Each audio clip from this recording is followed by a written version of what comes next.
Good morning, guys. I'd like to start off with a simple thought I think we can all agree upon, and that is, in any society, safety is one of the most key important factors.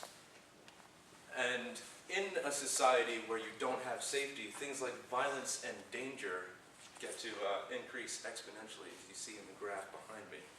Now, in said society where there is violence and danger occurring every so often, you'll have members of the society working to protect themselves in any way they know how, and there are several ways they can do this, right?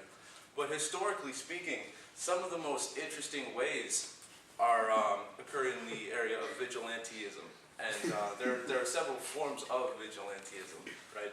So the question we have today is, how does one become a vigilante? Specifically, how does someone become a masked vigilante?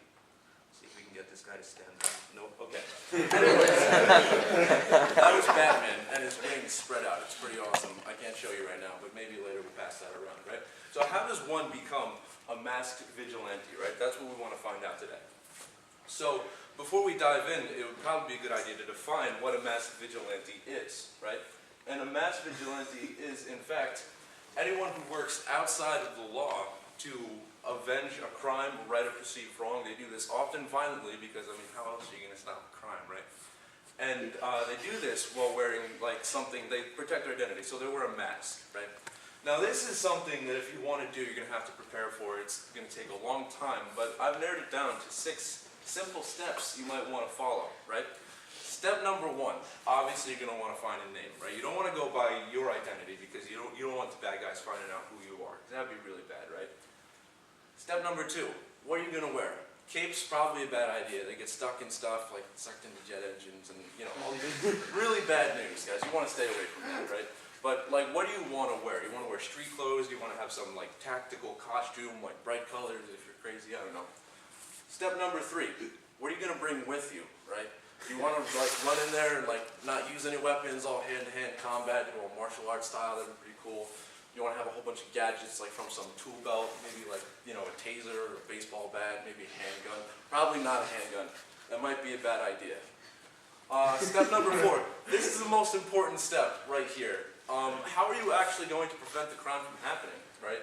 You don't want to run in there and then stop and think about how you're going to stop a bunch of dudes with guns from robbing a bank. You know, you want to have some plan of attack, no pun intended, before you actually go in and stop crime, right? Step number 5, here's a good one, trademark, right?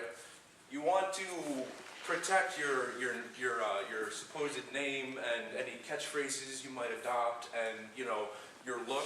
And you don't want people running around, you know, stealing your material. So you can go online, file like a copyright, and make sure legally your material is protected.